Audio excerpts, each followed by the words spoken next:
Boa noite a todos. O jornal Mundo da Expressão, hoje 3 de setembro, nós vamos conversar com Adílio Jacinto, que é comentarista. Nós vamos analisar a obra de Stephen Zweig, O Jogador de Xadrez. O escritor Stephen Zweig, austríaco, romancista, se caracteriza por inúmeras e diversas obras narrativas, bem como suas obras literárias. Umas bem fundamentadas e significativas, uma aparentemente simples, porém vamos destacá-la: O Jogador de Xadrez, onde 3 personagens se comportam na sua narração. Vem colocar um forte material psicológico. Vamos citar o primeiro. Misha Zetovic, xadrezista, filho de barqueiro, educado por um padre, onde suas primeiras impressões foi vendo ele jogar no tabuleiro. O segundo personagem da narrativa, o engenheiro das minas McCorn, dono de poço petroleiro e de minas. E o terceiro personagem é um advogado veniense que realiza a contabilidade da igreja, e a ele era confidenciados os segredos contábeis. Preso pela polícia da Gestapo nazista numa tortura psicológica, o jogo do xadrez entra na sua vida.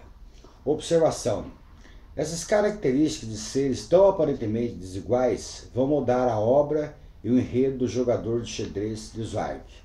Como analisá-lo, esses personagens antagônicos, em tese, e colocá-lo no tempo presente com suas peculiaridades emocionais? Como classificá-los? Observação: lembrando que o terceiro personagem entra em surto psicótico patológico, se encontra interiormente numa tortura extremamente vazio. Então, gostaria que você comentasse pra gente o que você tirou essa impressão do Boa noite, pessoal da web que está nos assistindo. Hoje nós vamos falar do Stephen Zweig, jogador do xadrez, como você disse. É uma obra, entre todas as obras que tem, que ele também é o quarto, ele entra como um quarto personagem. Mas é um personagem que você vai sentir que ele está no jogo também, o Stephen Zweig. Ele está vindo, é um navio, uma viagem dos Estados Unidos para a Argentina, para onde era o destino do Stephen Zweig, que era, quando ele não era para vir para o Brasil, era para ir para a Argentina. Ele estava com intenção para ir para a Argentina, não chegar para o Brasil. Então, nesse desenvolvimento desse jogo, a gente sente um pouco da personalidade de Stephen Zweig, como é o tipo do caráter, como é que ele é como pessoa, personal, como um indivíduo, né? E o jogo de xadrez é um jogo da vida. É um jogo da vida, onde um homem sozinho, ao mesmo tempo relacionado com os outros, ele é sozinho por ser uma entidade original na hora que ele joga. Você no jogo da vida, você é original. Dentro do jogo, vamos colocar em termos assim do xadrez, o mundo é um xadrez. Você é um original dentro desse jogo, você não é um vazio. Você tem a busca da felicidade, a busca de toda a seu complemento do vazio, que tanto delineou no Dalai Lama, falando sobre o vazio, a interdependência das pessoas. Você é mesmo cônscio de saber, de estar no jogo, e ao mesmo tempo não é uma entidade independente fazendo no jogo do xadrez que você não tem de ficar praticamente sozinho, mas ao mesmo tempo precisa julgar, tomar decisões dentro do xadrez. E esse, baseado no seu poder de raciocínio, você suporta ficar sozinho, desligado dos seus semelhantes. Mas na hora que você mexe a pecinha, você vai ter a capacidade de solidariedade ou não de quem está assistindo ou de quem está vendo a jogada. No mundo é assim, você vai deslocar, você é uma pessoa ética, você é um governante, etc., alguma coisa dentro da sua família, Se você desloca errada a peça, uma peça dentro do modelo que você prevê no futuro, você erra já a predisposição para a sua felicidade, para a sua razão de buscar o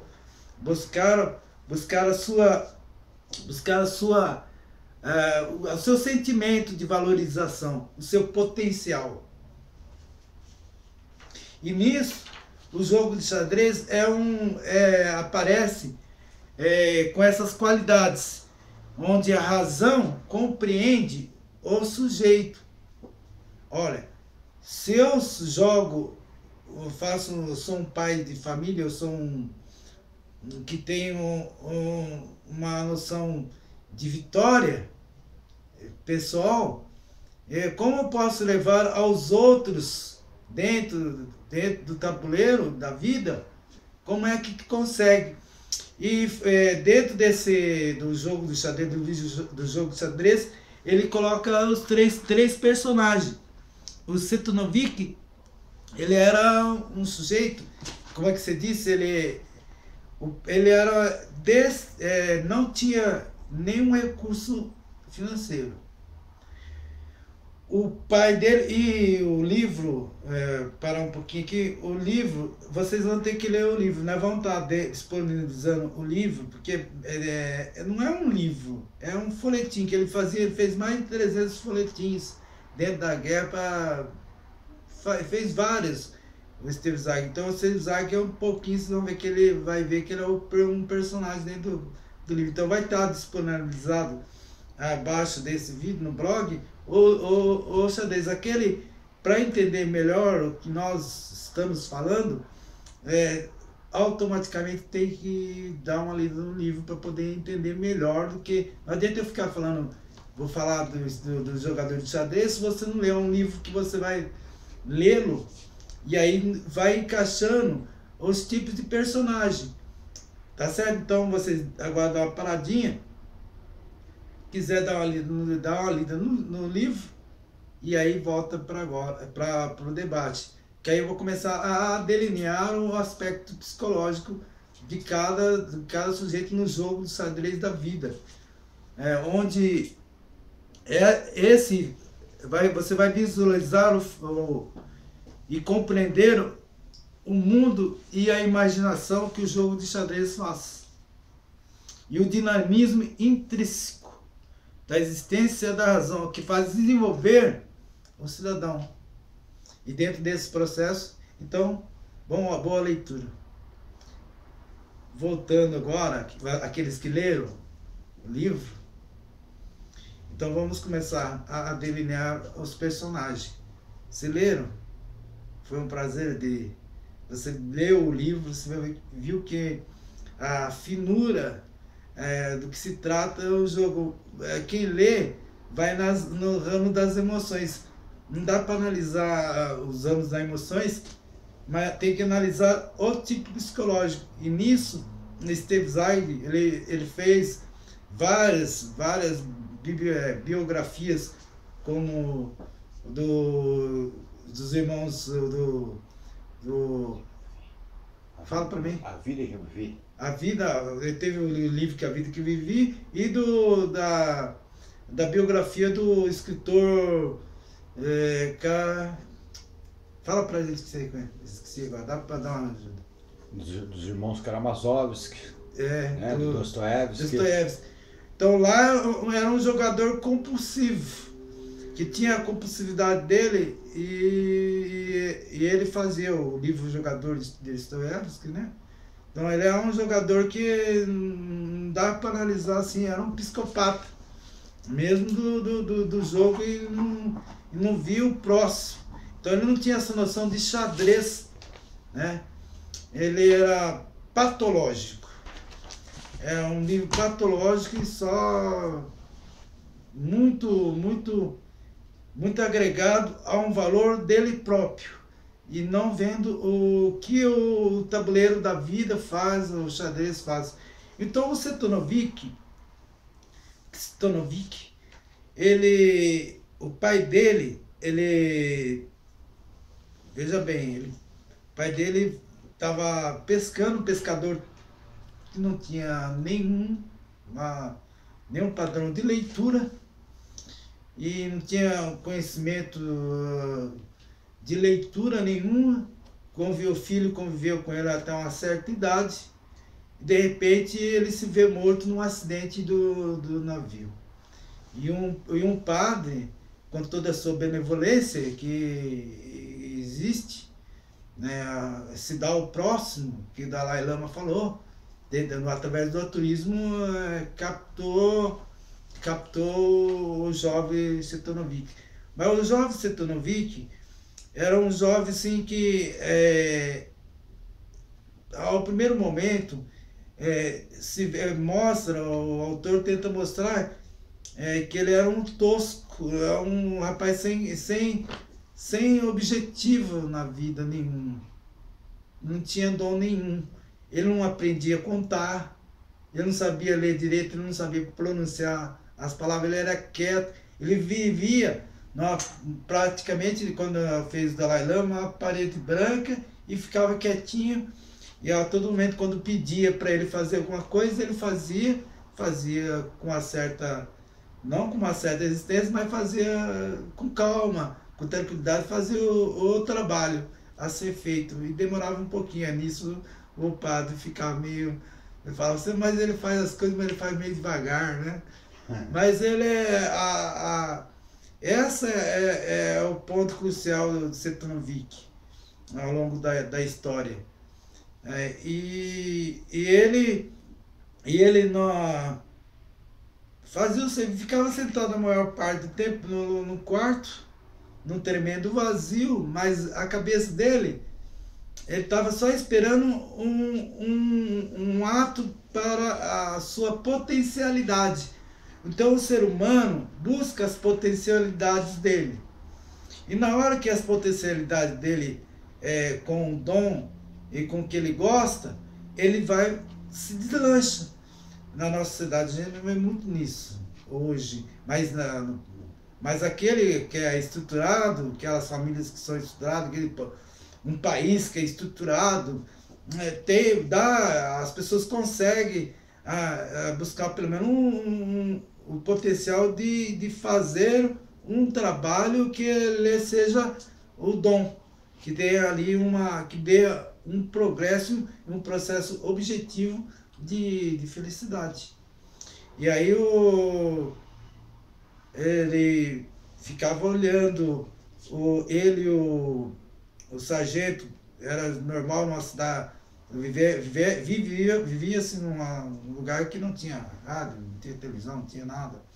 Então o jogo de xadrez, ele faz um jogo que foi inventado para que onde a rainha tem que dar o checkmate na rainha, e tem que se evitar, e todos tem o peão, tem os cavaleiros, que era o cavaleiro, tem o cavalo, tem o bispo, vão trabalhando com as peças, com noções para poder proteger a rainha para não levar um checkmate.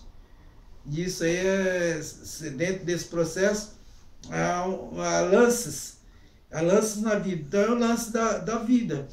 Se você faz um lance ruim no início, você não tem o dom, você não é forçado a fazer aquilo que não lei gosta, você vai criando uma patologia neurótica.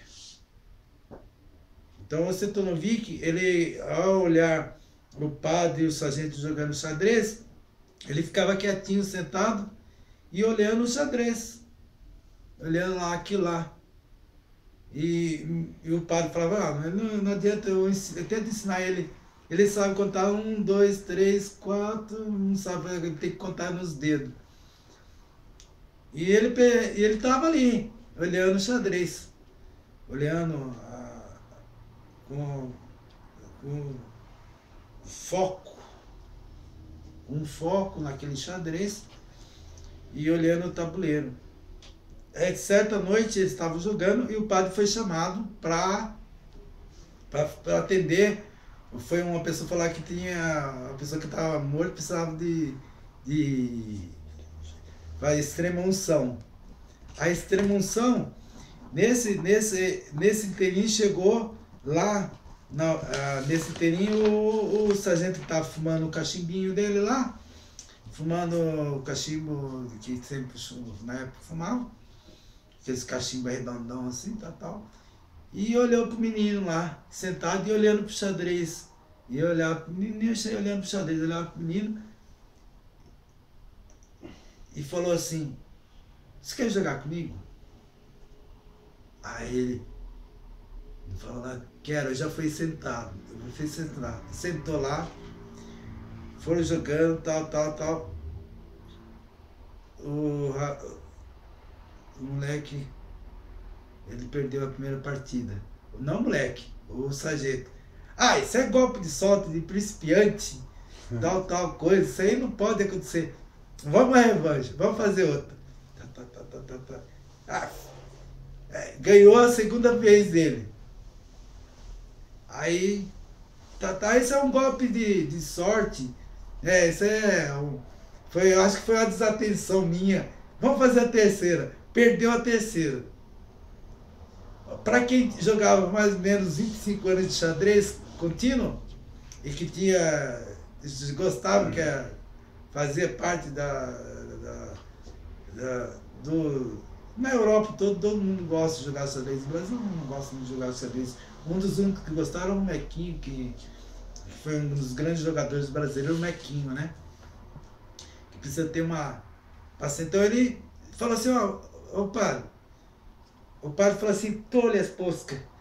Eu cheguei lá, tava tão bom que eu perdi a viagem, né? Perdi a viagem que eu cheguei lá, não tive nada de extremunção nenhum, não.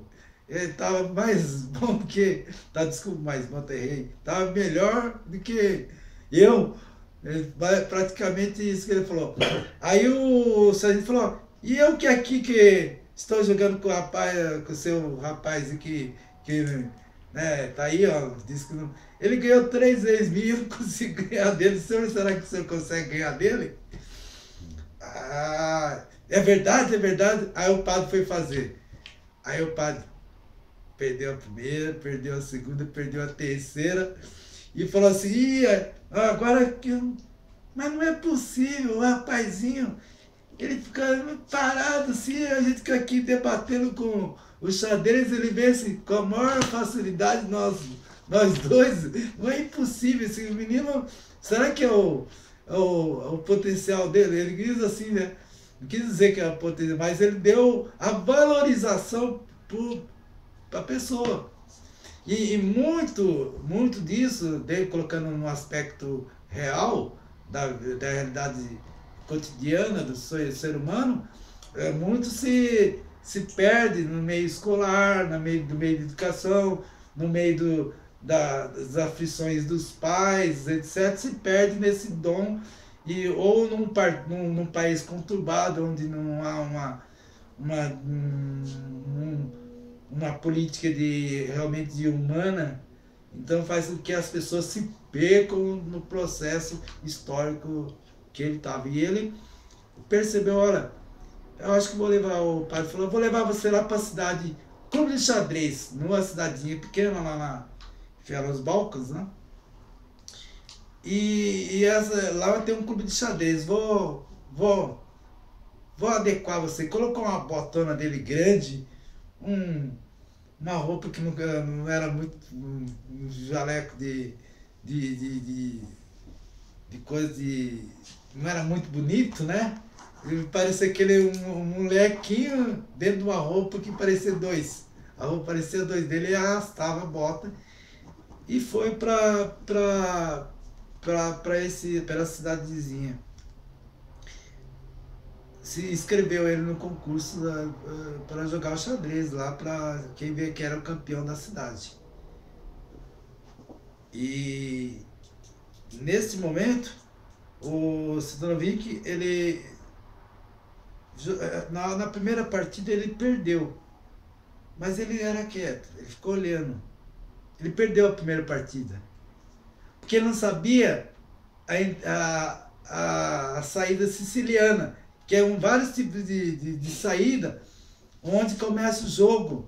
e onde determina quais as ações e 6, 7 ações futuras para poder dar o cheque ou para poder ver como é que vai proceder, né? E ele não sabia dessa saída, dessa entrada siciliana, um tipo de entrada diferenciada que ele não conhecia, porque ele só conviveu naquele mundo dos dois ali, eles nunca jogaram essa entrada siciliana, e ele começou a jogar com profissionais, agora de vários profissionais, ele não sabia, ele viu que todo mundo... Aí ele começou a notar, na segunda partida ele começou a ganhar, e ganhou de todos os jogadores de xadrez. Todos os jogadores. E jogando, fazendo esse jogo, jogando tranquilo, quieto, complementado no jogo, ele falou assim, ó, o povo, todo mundo ficou alvoroçado, o povo. Nós precisamos mostrar, temos alguém aqui da cidade, da área, da cidade, da intermediações, que é um grande jogador. Temos que colocar ele apresentar ele para o Barão Sharpman. Um jogador profissional lá que levava os jogadores para jogar em nível mundial, né? Em nível estadual, em nível mundial, então precisava de um patrocinador. Um patrocinador. Aí que entra. O ser humano precisa de um patrocinador? Precisa de pessoas que dão as chances para ele fazer o jogo do bem? Essa é uma questão. Viver numa sociedade onde não joga para o bem, joga para o mal, é possível criar sujeitos assim? Essas são perguntas que dão um sentido de existencialismo no que o sujeito é colocado no vazio. Ele, para buscar a sua objetividade e buscar o seu imprimento de visão, de sabedoria e de paciência, ele busca a estabelecer normas e valores. Quais as normas e valores do Stakhanovic? A norma dele era jogar o xadrez, e o valor dele era ganhar o xadrez, é ser vitorioso. Todo mundo quer ser vitorioso na sociedade. Vitorioso, a busca de uma vitória. E nesse sentido, a sua potencialidade, que torna-se ele alguém. Quando na sua potencialidade ele não se torna alguém, ele cai no vazio. E esse sujeito que resolveu, não sei se está ficando alguma pergunta mais? O que caracteriza os três personagens que está pedindo versão, eles são pessoas resolvidas, né? São pessoas então, resolvidas. Como é que eu posso associar o que está bem resolvido daquilo que supostamente não potencialidade que entra no vazio? Então, aí que entra tudo que temos certeza, da busca, e com um antecedente da a primeira jogada, e depois dar uma sequência de jogadas que lhe dão felicidade, se cria um sujeito plenamente estável. E os três eram estáveis, inclusive o Steve Zweig, que estava dentro do livro, entre eles. Certo.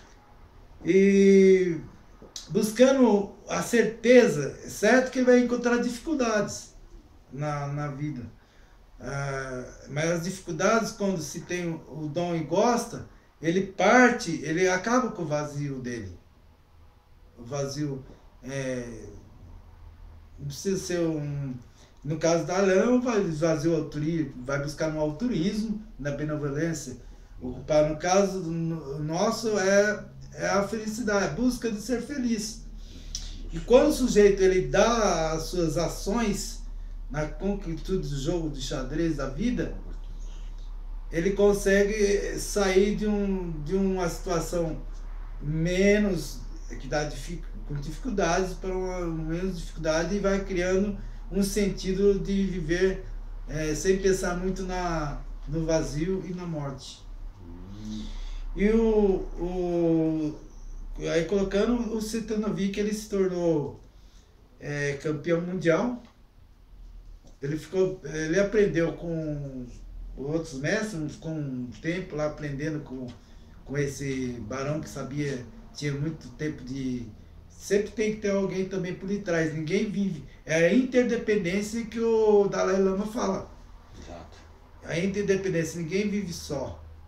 Precisa sempre de alguém. E no caso dele, ele teve o padre, teve o apoio do Cetanovic, teve o apoio da vila, teve apoio da pessoa que ensinou ele um pouquinho mais do que é o xadrez, para se tornar um campeão mundial. E aí a imprensa, quando ele entrou no navio, o Steve Zweig também estava no navio, junto com o Mark Connor, e viu que, junto com o doutor, o advogado, né, que ele estava lá com várias pessoas vindo para um novo mundo, para vir para uma nova... Mas só que o Mark Connor, que é o segundo personagem, é um personagem ele que é self-man. Ele é que se fez por si só. E ele gostava do desafio, ele jogava o desafio do xadrez com o objetivo de negócios, e ele era bem estruturado no que ele podia fazer na próxima jogada. Então isso fez com que ele ficasse na competência dele, ser um grande exportador, um grande petroleiro. Ele veio para tentar buscar novos negócios, etc, e estava no navio. E era afortunado também, ele criou do nada o dinheiro. E já o terceiro, o advogado, já é de uma família estável, que já sabia jogar a potencialidade, e ia continuar a ficar tranquilo e continuar a vida dele. Mas por destino ele teve alguns afazeres, né? Alguns entraves que teve, que dificultou a alcançar, e que ele tornou o valor dele com outro desinteresse, porque ele foi submetido ao autoritarismo. O autoritarismo da Gestapo.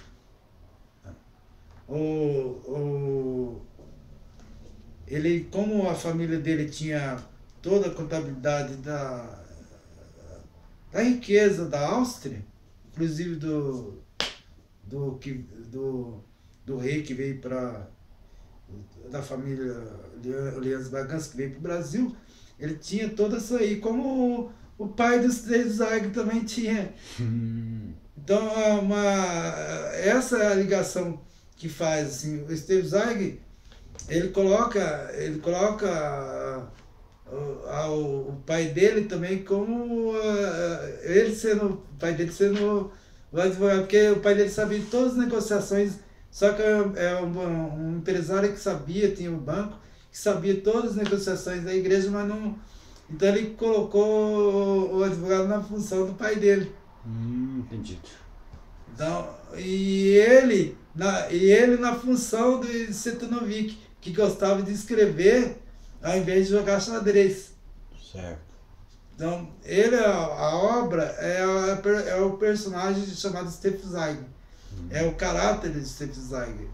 É o biotipo, se você analisar psicologicamente, dentro de uma análise clínica, psicológica, ele todos quatro, todos três, na verdade. Porque ele no início do seu livro, né, quando eu vou falar no início do seu livro, ele estabelecia que ele não queria tudo, ele não queria fã, ele queria ser, sabe, ele gostava de ver, a ler e escrever. De repente, com 17 anos, ele tem começa a escrever, a pessoa descobre ele lá como o sargento descobriu ele como jogador, Cetanovic como jogador de xadrez. O jornalista também da Áustria conseguiu ver com o potencial de Steve Zweig. O Steve Zweig daí para frente não parou mais. Não parou mais de escrever e se tornou um dos maiores. Então, ele automaticamente, quando ele escreveu esse livro, ele estava vindo e não sabia que ia encontrar por aí, encontrar aqui no Brasil.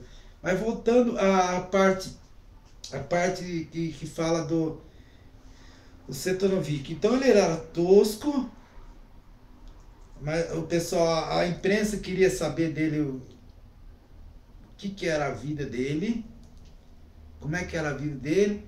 Ele não dava nenhuma pista, porque ele não era igual um jogador famoso que queria se pronunciar, fazer todo sou o melhor jogador do mundo. Ele não, ele queria jogar pelo prazer de jogar e ganhar dinheiro. Que era não era pobre que nem o Steve Zweig, mas no princípio o conceito psicológico que eu falo, né? Ele não é igual ao Cetanovic, mas o conceito psicológico. Ele não queria, ele queria simplesmente o Steve Zweig já era um pouquinho mais com um lado McConnor. Queria jogar pelo próprio desafio de fazer uma coisa para poder se valorizar perante a sociedade. Então ele agregou, o Steve Zweig agregou os dois. Ele quis agregar esse aspecto, né?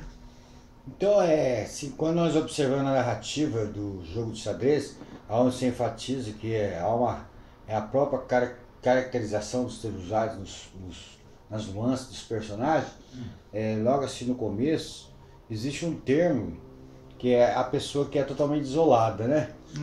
Como é que chamaria ele mesmo? Que fica isolado. Monocromático. Monoclássico. Isso vai conceituar para nós? Então, o conceito monocromático é a pessoa que vê a sua realidade sozinha no seu jogo, no seu mundo. O seu mundo não interessa muito a proclamar a sua vitória. Ele é vitorioso e ele tem um grupinho dele que ele satisfaz com aquele grupinho, mesmo ele sendo tosco ou alguma coisa, ele está ali e ele vive feliz com aquela monocromático dele. Mas só que o Steve Zweig era policromático. E além disso, humanista, a tendência de humanista. Ele expandia a sua literatura através do jogo de xadrez e marcou bem com o McConnor. O McConnor era um sujeito que... Aí ele falou assim, o Cetanovic, quando entrou assim, o McConnor estava perto de Steve Zweig, aí passou o Cetanovic, todo mundo, os repórteres atrás dele, e ele passou com a gravatinha, com uma gravata, uma coisa toda, com pérola, todo apressado, com a mão para trás, e uma ave de passarinho, uma ave que, sabe, passa e você quer saber que ave que é aquela. Esse é o homem monocromático que ele falou assim, mas que é esse homem? Ele falou, mas esse homem é campeão mundial de xadrez, passando por ele. Disse, é. E o xadrez tão querido, e são quatro ali procurando, todo mundo gostava, gosta, né? Na Europa gosta de jogos muito de xadrez. Certo. Aí ele falou assim, mas é o campeão mundial, mas... Aí eu vi alguns comentários de alguns jornalistas que eles não conseguem nem meia palavra de uma sabedoria dele. Para ele, o monocromático, pouco interessa. Porque ele consegue viver a sua felicidade. É um homem do senso comum que busca, que vai ver sem preocupação metafísica. Certo. Não tinha nenhuma preocupação metafísica dele, se bem ou mal. Ele estava ali para jogar o que ele sabia e viver bem economicamente, que é o mundo que é o capital. O capital é assim, o capitalismo tem que buscar a segurança do trabalho primeiro. O trabalho dele era um jogo.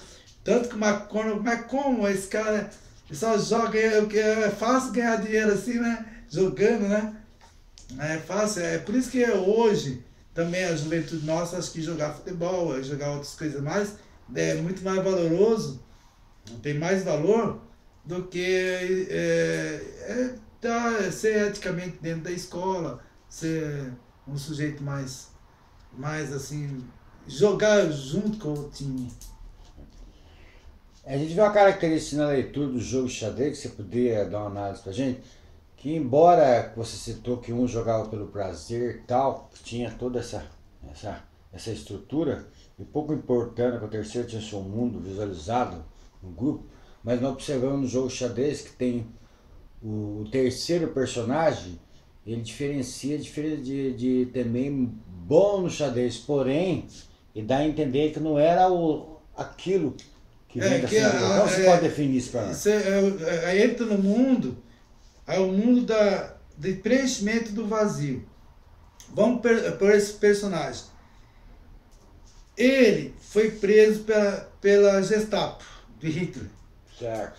Ele foi colocado numa sala de propósito, que nem na Dalai Lama, só tinha. Ele era separado do campo de concentração. Que eles faziam uma tortura diferenciada com essas pessoas que tinham um padrão que sabia as verdades mesmo, precisavam com torturas mais botar para trabalho, que nem no campo de concentração, mais para trabalho. Tinha que buscar através do intelecto, da intelectualidade dele, quem era onde estava o dinheiro, onde estava quem era quem, onde a igreja depositava o dinheiro, onde estava o dinheiro para ele manter a guerra. E ele foi colocado numa sala onde só tinha cama e só tinha vidro e comida em abundância, água, mas ele ficava lá sozinho. Mas só que é um homem acostumado com literatura, certo. Um homem de letras, que ele, ao mesmo tempo que ele ficava num mundo que tinha que ficar quieto, inverso do McConnell, que o McConnell falava demais, e inverso também do outro, que ele ficava quieto porque ele não tinha a leitura, né? E já ele tinha que ficar quieto e só ele se projetava no mundo lendo. Então ele leu grandes mestres, então ele era um intelectual que precisava estar sempre com um livro à mão para poder, porque não tinha rádio, não tinha televisão, não tinha nada, então ele era um homem que gostava de literatura, da literatura, né? Então esse é o processo de preenchimento do vazio dele. É o processo do vazio dele. Do vazio que ele tinha, ele era tremendamente bem relacionado com a família, tinha todos os seus bens, era feliz, etc. De repente foi retirado a felicidade e ele colocado dentro do isolamento para poder sofrer as arguições que os torturadores faziam. Porque eles pegavam altas horas da noite, tiravam ele do quarto e lá e faziam pergunta. Quem que é o cara? Onde você pode dizer tal coisa? E isso ia fazendo um mês, 2 meses, 3 meses, isso ele ficou desesperado, que ele só via o vazio na vida dele, não tinha... eu vou falar, daqui a pouco vou falar, tanto que ele teve uma hora que ele chegou e estava num processo tão de delírio psicológico, de tortura psicológica, não sei se é tortura, porque o pessoal pensa que os torturadores que falam de tortura brasileira pensam que é arrancar a unha, coisa. O Getúlio Vargas fez a tortura com... Eu não vou falar agora, deixa pro finalzinho. Certo. Então, ele foi torturado nesse ambiente. Chegou uma hora que ele não aguentou, falou pro guarda, eu quero falar. Nem o guarda ouviu ele. Tanto que ele já estava... E ele, numa certa noite, tiraram ele, colocaram ele num lugar lá, ele viu um jaleco, um sobretudo aguado, e ele deliciava com aquela saída daquela clausura dele lá do quarto dele, ele deliciava quando ele levava para lá, ele queria ver um novo, ele queria estar no meio do pessoal lá do campo de concentração do que ali naquele lugar. Então acostumbrado ficava a mente do sujeito. Então ele falou assim, ó, a hora que ele viu o jaleco lá, ele começou a olhar, sobretudo estava molhado. Aí ele começou a ver os detalhes, porque lá no quarto ele não via detalhe nenhum, ele via as paredes em branco e coisa, não tinha muita... Então ele falou assim, eu vou ver um novo hoje. Aí ele viu cair na gota, para ver onde ia cair a gota. Aí ele viu onde caiu a gota, teve o prazer de ver a gota cair. Então veio que ele estava sentindo vivo naquele momento, de ver a gota, e a liberdade dele de ver a gota caindo. Aí ele viu quantos botões tinha, 8 botões. E de repente, por surpresa, ele viu que estava no bolso um volume parecendo um livro. Aí nesse volume que estava parecendo um livro, ele começou a chegar e o guarda nem notou, ele foi chegando perto e apalpou assim, e viu que era um livro. Aí foi dando jeito, eu vou pegar esse livro aqui. Aí eu não consigo viver sem um livro, eu tenho que ler um livro, de qualquer jeito tem que ler. Eu não consigo viver sem ler alguma coisa para minha razão e para poder eu alcançar um modelo de vida, que ele queria buscar esse modelo de vida. E ele, nessa potencialidade dele, ele pegou e escondeu atrás assim o livro e ficou com a mão cruzada segurando o livro na coisa assim, né? E foi lá, os interrogadores interrogaram ele, foi breve, aí papá teve uma hora que quase escapou, ele fez assim, escorregou, aí chegou lá, o guarda entrou com todo o sorriso dele, tirou assim, tirou o livro assim, e pegou o livro, aí ele virou assim, e viu, pelo menos eu vou ter alguma coisa para eu poder me satisfazer minha mente vazia. Aí a hora que ele olha, os mestres e jogadores de xadrez, 24 mestres e jogadores de xadrez e aquela, as jogadas das casas, H1, H3, o bispo tem que ir na D3, H4, que é jogo horizontal e vertical. Então tudo codificado em códigos que é para fazer as jogadas dos grandes mestres. Ele falou assim, mas o que eu vou fazer com esse negócio? Aqui eu queria uma leitura, eu queria ler uma história, um romance, alguma coisa, em jogo de xadrez, o que eu faço com isso aqui? Aí ele falou assim, eu tenho que preencher meu vazio de qualquer jeito. E ele começou a reproduzir a jogada dos mestres de xadrez. Isso 1 mês, 2 meses, ele já sabia tudo de cor. Aí ele começou a ficar injuriado. Agora eu não quero saber não. Eu já venci, já fiz toda a jogada, fica tudo igual para mim na vida. É assim, as pessoas não buscam sempre o que ele ganhou, conquistou, ele quer conquistar mais alguma coisa. É natural que dentro do processo de felicidade dele, ele quer buscar alguma coisa no vazio dele. Então esse processo ele falou, quero fazer mais alguma coisa. E Steve Zweig era assim também. Ele não gostava de ficar parado. Ele gostava sempre de estar escrevendo. Steve Zweig, escrevendo alguma coisa, ele é o mundo do Steve Zweig. Ele escreveu, então é retratado mais ou menos no que ele gostava de ler e também reproduzir. E devido à pressão das últimas tempos, depois eu vou falar mais sobre isso aí, que aí já vou falar para o governo da Áustria, né? Por que não? Né? Por que não? Então aquele desejo, ele começou a jogar, começou a jogar de cabeça. Ele contra ele, que é preto contra branco. Imagina só uma pessoa jogar o xadrez, ele contra ele mesmo. Ele contra ele. E ele começou a montar no delírio dele, né?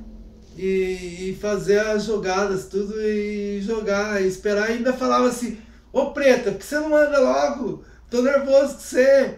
Então até ele já estava até aconteceu com isso. E ele não, estudando mais, ele já não conseguia pensar mais outra coisa que não fosse as jogadas. Ele ia para. Já nem sabia, mas nem estava aí com investigação, ele já tinha fugido da realidade dele, da investigação. Os caras perguntavam para alguma coisa para ele e falavam nada com nada. Então ele já nem ele estava pensando na jogada, da próxima jogada da branca. Um vazio do vazio, procurando preencher o vazio, então ele preencheu com essa compulsão. A compulsão pro jogo, onde ele começou a fazer as grandes jogadas mentalmente no xadrez. E chegou uma noite que ele não conseguia mais nem dormir. E ele acordou, ele sonhava, sonhou uma vez, pegou na garganta, gritando, pegou na garganta do guarda e falou: você não joga, você é muito devagar, você é muito assim, pegou com tanta força, e depois saiu pra cá e jogou o braço no vidro lá, e ele acordou no outro dia hospitalizado, e lá, e aí começou o médico que atendeu falou: você estava falando coisa com coisa. Eu falei, estava falando, jogando xadrez, tal coisa. Aí ele viu uma mulher, a primeira coisa ele viu o mundo novo. Aí o padre falou: vou dar um jeito de falar que você não tem mais condições de... Aí o nazismo, o ASS, a Gestapo, falou para ele sair do país. Em 2 dias ele pegou o navio, junto com... Pegou o navio, não, foi para Nova York, lá pegou o navio junto com... E ele estava lá no navio também, né?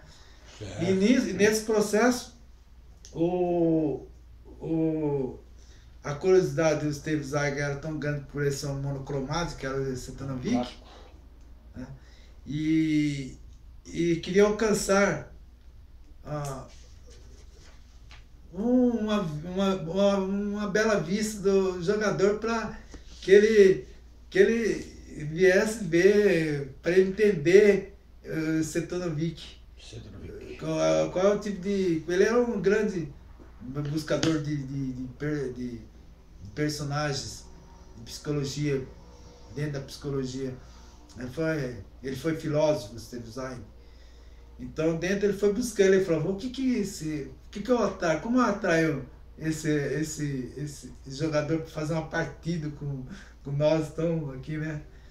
Aí ele estava perto falou: vamos jogar, vamos, Macor. Talvez ele aproxime da gente, né? Talvez ele aproxime da gente para ele ver que a gente está jogando, etc, né? Aí ele falou assim: vamos. E ele fez de tudo. Antes o Zygier fez de tudo para conversar. Foi conversar, falou alô, ele passou rápido assim, nem falou boa noite, e saiu. Foi lá para o quarto dele desenhar, pensar na vida dele no vazio lá do quarto. Mas é um vazio cheio, tá entendendo? Um vazio cheio, que não dá para entrar monocromático, é um vazio cheio. Ele vive a vida dele tranquilo e vai vendo. Então o que aconteceu? Eles jogaram lá e começou a jogar. O Steve Zygier ganhou uma. Aí do McCornack ganhou uma. Foi golpe de sorte sua, de novo. Vamos lá, revanche. É aquele sujeito que falava em qualquer... Eu não aceitava... Para ele, a perda é um desafio. A perda é um desafio. É um desafio. Você perder e saber que você perdeu não é uma coisa, mas você sabe no futuro que você pode ganhar. Para ele era isso, é assim, o McConnor. Ele falava assim, ó, eu posso perder agora, mas eu vou até as últimas, até ver onde eu realmente até onde dá. Então ele era compulsivo também para o ganho. Então, mas só que a viagem era curta, não dava para fazer perder toda a fortuna dele, claro. Ele não ia jogar toda a fortuna dele assim, de repente, né? Não é tanto compulsão que ele tinha. Mas ele queria a vitória pela vitória. E vamos fazer, aí 3 vezes o Steve Zay ganha. Aí o Setonovic estava olhando assim na escrotilha assim, olhou assim, passou, deu uma olhadinha assim no jogo de xadrez, olhou pros dois, deu aquele olhinho assim, né? Aí o Setonovic para cutucar o McConnor, que ele sabia que o McConnor era explosivo, queria para ele jogar era uma coisa assim, para divertir, né? Ele não media, ele tinha dinheiro para isso, para o divertimento. Esforço. Não media esforço para ter o divertimento dele. Ele falava, não, vamos divertir. E quem que é? Você passou por a gente aqui agora, um cara que ele passou com um olhar que a gente se chama jogador de terceira. Aí ele ficou, jogador de terceira, não é possível. Não admito, né? Ele olhou pra gente desse jeito. Você vai. Mas diz aí o Steve Zay falou assim, diz que ele gosta de jogar pelo dinheiro. Pelo dinheiro, então vai lá e fala pra ele que eu quero jogar com ele. Pra mim, quanto que ele cobra? Me parece que é $250. Puta, eu nunca vi ganhar dinheiro tanto na vida assim, fácil. Como é que ele pode ganhar? Eu dou uma labuta danada e ele vai ganhar 200. Não importa, chama ele lá. Aí o Steve Zay foi lá conversar, ele chegou, conversou com ele que você quer jogar uma partida com a gente, e tal. Ele falou assim, eu tenho os meus, bem frio, né? Eu tenho os meus patrocinadores, eles não admitem que eu jogue sem um ganho. Sem um ganho. Ter patrocinador, ele tem ganho. E quanto você cobra? Eu cobro $250 cada partida. O que eu jogar? E vocês têm direito à revanche. Esse é o... Se vocês querem jogar, é assim. Amanhã eu estou lá 3 horas. Mas só que ele chegou a 3h10, 10 minutinhos, o McConnor já tá lá. Esse sujeito não vem, tá achando que é o quê? E eu, Steve Zay, calma, tal. Aí o Steve Zay falou assim, começaram a jogar a partida. Aí o McConnor, só que aí o Setonovic falou assim, ganhou a partida, ganhou 2 partidas, que é revanche. Já nem esperava, a hora que o Setonovic já ganhava a partida, o McConnor já falava revanche, que ele queria ganhar pelo menos uma vez. Ele não media esforço de dinheiro para ganhar pelo menos uma vez o campeão. Mas que ele tinha ganhado uma vez o campeão, para falar que ganhou uma vez o campeão, ele tinha que fazer isso.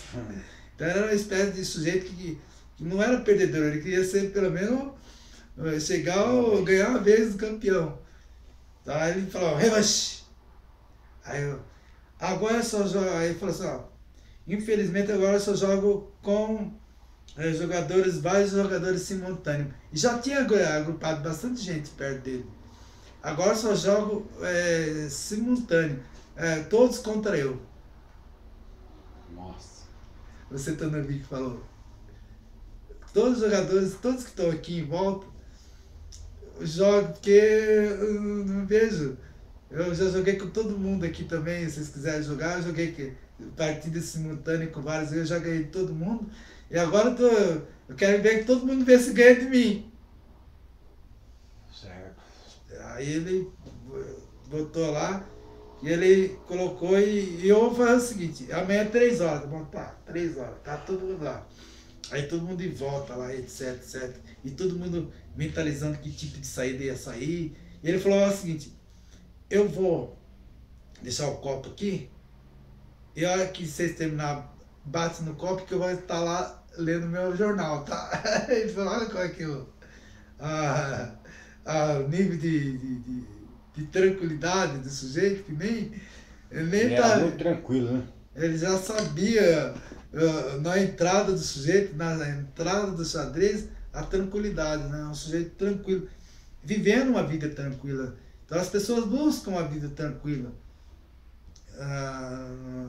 no dia a dia. E às vezes ele é vitorioso pelo dom, pelo tempo que ele jogou também. Nisso ele consegue manter uma vida estabilizada, monocromática, como ele dizia. Mesmo assim, mesmo sendo não querendo glamour, mas mesmo assim ele tinha as suas qualidades de ser uma pessoa pacienciosa. Falou, ó, ele não era uma sala, o pessoal era uma afronta aquilo para todo mundo, né? Falava, vou jogar, e vocês batem, eu vou lá assistir, ler meu jornal lá, que quero ver o jogado de vocês, eu quero ver vocês jogar. Foram passando, aí, ele veio com a mão esquerda e fazia assim, só com a mão esquerda.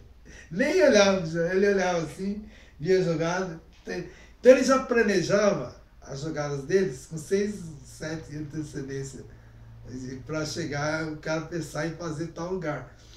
Aí tava lá, de repente o McCormick coloca a mão no peão para jogar para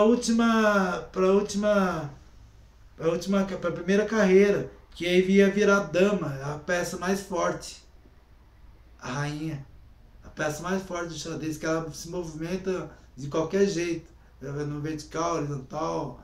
Então não é que não, o bispo é vertical só, a torre é na horizontal e o cavalo em L, e o peão de assim, o rei só de casa em casinha, e o bispo de vertical. Então ele pegou o peão e ia transformar em dama. Na hora que ele foi fazer isso, teve um grito lá atrás, não faça isso não. Adivinha quem era? Era o terceiro personagem. É o advogado que estava lá justo naquele momento. Naquele momento, ele falou, não faça isso não, porque tal coisa, tá vendo isso aqui, tá vendo aqui, ó, se você jogar aqui, isso aí é uma jogadinha de blefe, ele vai te pegar aqui, tal coisa, 6 jogadas antes, ele já estava falando, mas se você fazer isso, fazer aquilo, o máximo que vocês vão conseguir dele é o empate. Nossa, ele antecipou o jogo, o máximo que você vai conseguir do Setonovic. E na hora que ele fez assim, aí o pessoal começou no murmúrio, não faz. Aí ele pegou assim e fez a jogada que o advogado falou. Colocou. Aí foi na hora do Setonovic, sentou, olhou assim, bem assim, e viu que a jogada estava começando a complicar pro lado dele. Sentiu que tinha uma pessoa provavelmente a meia altura dele. A altura dele, ele olhou assim, pela primeira vez ele sentou e olhou o xadrez. O que ele gostava de fazer é isso, olhar os desafios de xadrez. Não ficar jogar. Ele já sabia de cor, ganhava dinheiro fácil. Mas o prazer dele era sentar e ver jogar uma verdadeira partida de xadrez para ver quem é campeão mesmo. Isso ele queria também. Todo mundo quer ser campeão na vida. E ele que falou assim, vamos entrar nisso aí.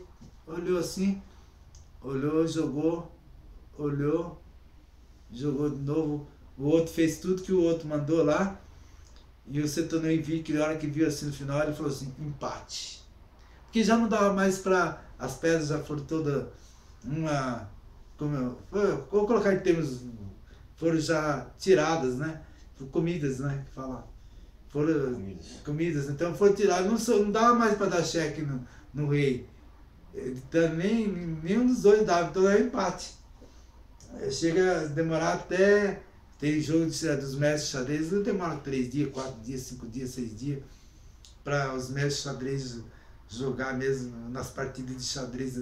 Teve, agora não tem muito o pessoal só futebol, mas antigamente falava dos grandes, né? em 70, 70, 80, se falava muito dos jogadores de xadrez. E o jogo de xadrez, vai acontecer o jogo de xadrez.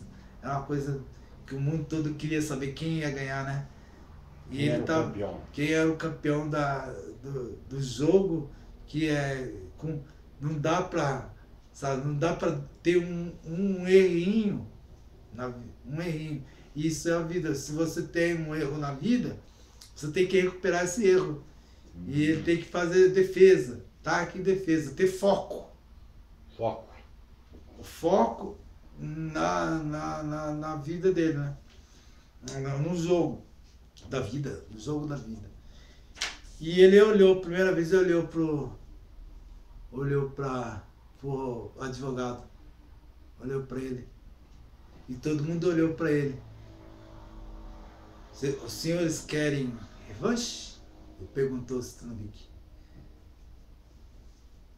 Queremos, mas você vai jogar contra ele. Contra o advogado. O advogado falou assim, mas contra mim não posso, tá? Eu tenho problemas.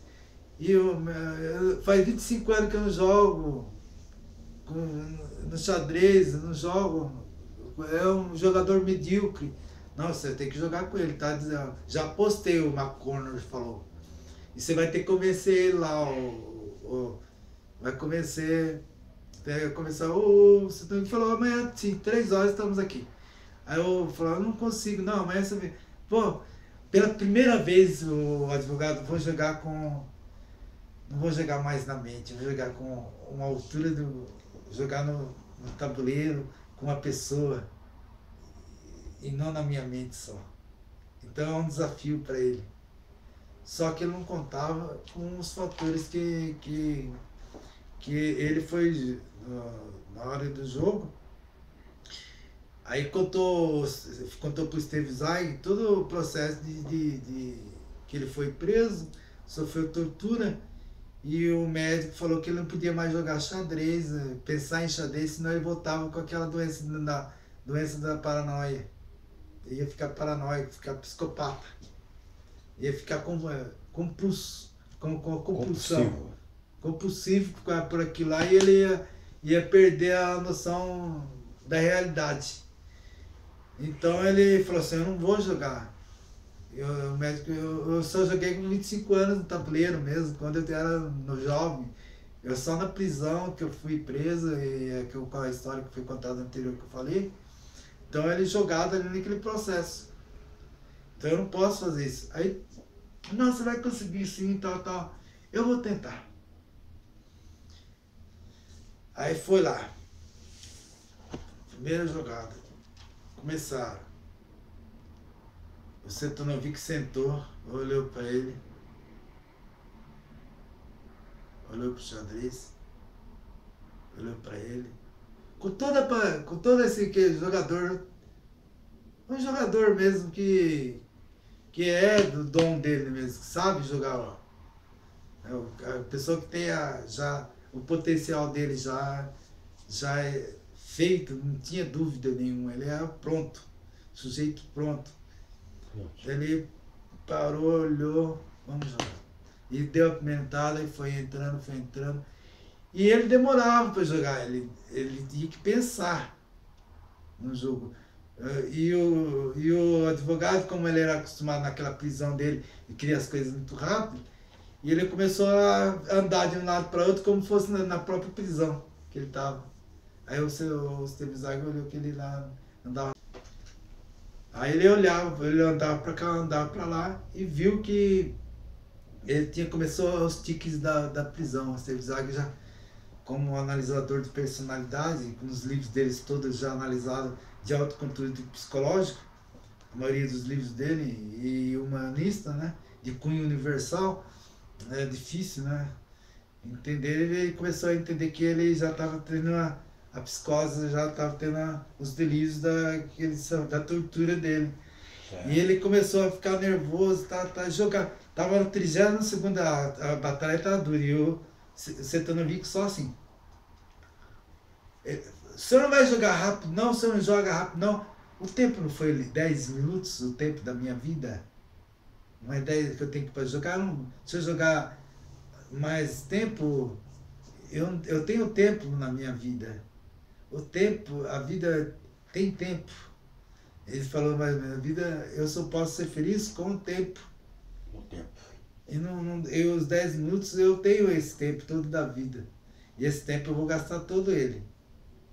Certo. O necessário base da minha vida para eu conseguir a minha vitória. Eu vou jogar esse jogo, o tempo da minha vida. Esse tempo, 10 minutos, está aí. Então aí jogava, no último minutinho ele jogava. Ele já estava ficando nervoso. E tal coisa, e ele começou a delirar, tal. De repente ele faz uma jogadinha assim e fala, checkmate! Aí que ele falou, checkmate, o Setonovic olhou assim. Eu acho que não, viu, senhor? Não é checkmate, não. Por quê? Olha assim, aqui, ó. Meu cavalo, meu rei está protegido pelo bispo, está protegido pelo peão e está pela torre. O senhor você acha que você está enganado. Ele já estava no delírio, Zé. Ele já estava no delírio. Aí ele olhou, me desculpe. Aí o Steve Zaig, como nisso, colocou a mão nele assim. Você é. Eu falei, ele falou para você, eu não posso jogar. Você não tem problema nenhum, você vai. A vida é um jogo mesmo, às vezes a gente perde no delírio. Não tem problema nenhum se você vai perder, não. Aí eu falei que não podia jogar. O médico tinha falado que não podia jogar. Aí o Setonovic pegou, Steve Zaig pegou e todo mundo todo mundo olhou para ele, era verdade, que não estava em xeque. E ele olhou bem assim, o Setonovic olhou. Aí ele foi embora, meio assim, o advogado foi embora e todo mundo ficou, e o Steve Zaig ficou perto do Setonovic. Aí o Setonovic falou assim, se não fosse a avidez dele, o vazio querendo ser preenchido rápido, ele ia talvez ganhar de mim. Ele talvez ia ser um dos maiores jogadores, mas ele não teve a paciência, né? Então o Steve Zaig joga isso com a paciência. A pessoa pacienciosa. Todinho. Então nos momentos mesmo que o Steve Zaig teve com a sua família, agora colocando ele como personagem dentro do personagem jogador de xadrez, ele era o próprio, dentro dele sofreu todos esses processos dentro da vida dele. Ele só não era tosco, mas ele buscava informação no livro, que nem advogado. Se tornou e queria ser igual ou não, mas o sucesso aconteceu para ele de forma natural, que se tornou um grande autor e requisitado ainda, que tanto Tolstói foi buscar ele, etc. Tantos outros viram que ele era um grande escritor. E ele não tinha a compulsão que o advogado tinha. Gostava de leitura, foi procurado pela Gestapo na Inglaterra, foi caçado, tentaram fazer tortura nele. E por incrível que pareça, aí ele também ele falou assim, eu vou jogar até X, depois eu não jogo mais, vou parar, voltar para fazer. Então ele era um policromático e tinha um sentido de vida feliz. Aí que é a pergunta, o governo da Áustria, tendo um cidadão austríaco,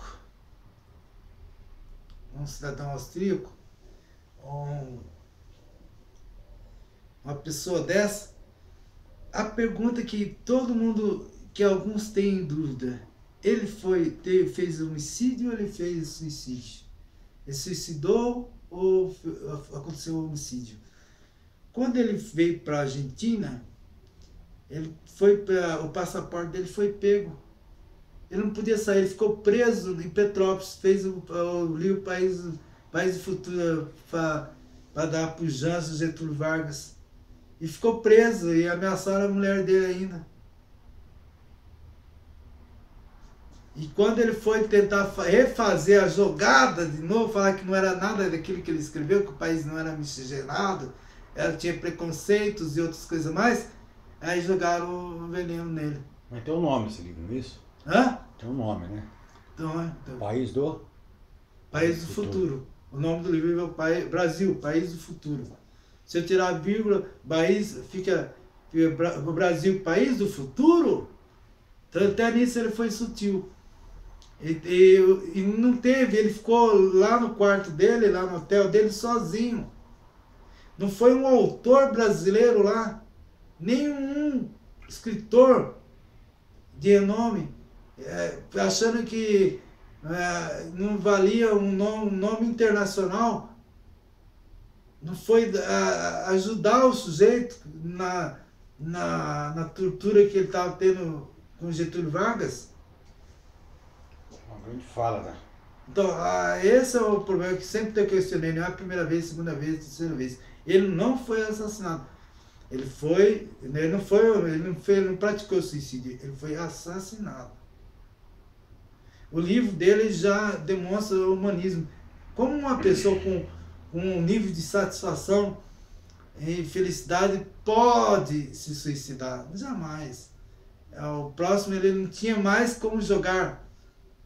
Ele foi rompido que nem um advogado, aconteceu com o advogado. Mais alguma coisa? Você tem algumas considerações finais? Fazer a última pergunta para você delinear da noite, já que você enfatizou essa questão dos Stefano Zweig, que era portador de muitas satisfações. Mas, assim, analisando o livro Jogador de Xadrez, como você foi falado anterior, os três era resolvido. A nível de... As pessoas podem entrar em certas circunstâncias de gostar de uma determinada coisa, que ele não está apto para aquilo e criar crise profunda, como foi o caso do terceiro jogador. Exatamente. Ele não foi muito feliz porque era propenso àquilo. Ele não tinha... Ele foi forçado a entender o xadrez. E quando a pessoa é forçada num trabalho, em alguma coisa, ele vai render menos. Não vai ter a satisfação da felicidade. Certo, não vai ter a satisfação da felicidade. Não, é só isso. Vai ter a sua base, né? Sua base de valor, suas normas de valor. Que a pessoa busca um valor. Ela busca o valor. Esse valor é de acordo com a sua potencialidade. E como no sistema onde o vazio é preenchido pelo senso comum, as pessoas normais, que não têm processo metafísico, etc., e não fica nesse vazio. Eles vão procurar um cinema, vão procurar um vídeo, vão procurar outros detalhes, etc. Não fica, né, buscando.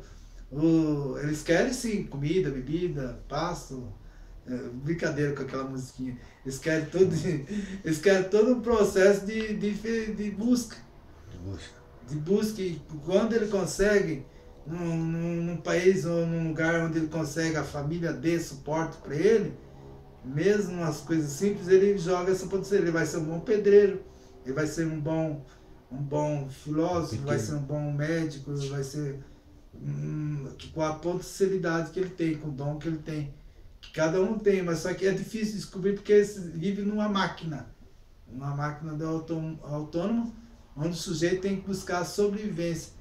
E quando a sobrevivência ainda é pior, ainda ocasionado com um rei jogando errado, quer dizer, um presidente, alguns elementos que são do poder jogando errado, os peões vão sofrer tudo. Há uma interdependência que o Dalai Lama fala, né? A interdependência. Uma interdependência. É isso aí. Eu espero que o pessoal da web tenha entendido o texto. O livro vai estar aí embaixo aí, escrito, e dá uma leitura nele e entenda pelo menos a parte psicológica. Certo. Eu quero só fazer uma observação pro Daeb, que a respeito do livro O Jogador, é jogador mesmo do Dostoiévski, não é o Irmãos Karamazov, é o Jogador. Jogador. É, só isso. Então, Jogador do Dostoiévski. É um livro mesmo chamado Jogador, não Esse você conhece bem, né? Não está inserido dentro do contexto dos Irmãos Karamazov. O que nós estávamos querendo aqui mostrar hoje da Warwick através do comentário que foi feito hoje pelo Adílio, sobre o Stefan Zweig, que já no começo foi bem claro, sobre as narrativas de diversos livros, mas esse vale a pena a narrativa desse jogador de xadrez, porque é um dos livros que passam. É difícil falar que algumas coisas passam despercebido por Stefan Zweig. Digamos que é um livro que talvez não é tão. É conhecido, mas não é tão conhecido quanto a vasta obra dele, né? Mas hoje foi tecido um comentário, e como falado pelo Adílio, né? Se aqueles se interessarem mais com o aspecto psicológico, é só ler o livro Jogador de Xadrez. Vai ter uma. Tá bom? Que vai ter o valor só pode ser determinado em relação aos interesses reais, que são a liberdade e o uso produtivo de suas necessidades. E nesse livro mostra as necessidades do sujeito preencher o vazio dele, que é dentro de uma viagem de Nova York à Argentina. Tá certo. Eu agradeço o pessoal da web. O próximo assunto agora nós vamos bolar muito e precisamos com a contribuição. Outra vez nós colocamos a parte branquinha aqui, etc. Mas os dividendos nossos estão aí. Tá certo. Tá certo, tá aí embaixo. Precisamos, se você gostou das entrevistas nossas, das filmagens, tem a arte, tem Kemal Espinosa, tem vários vídeos que a gente fez aí. E a gente gostaria de ser agraciado como jogador de xadrez, né? Nós estamos aqui para poder pedir a contribuição de vocês também. Tá certo. Muito obrigado, então. Obrigado. Obrigado. Obrigado, pessoal da web. Até a próxima. Sim.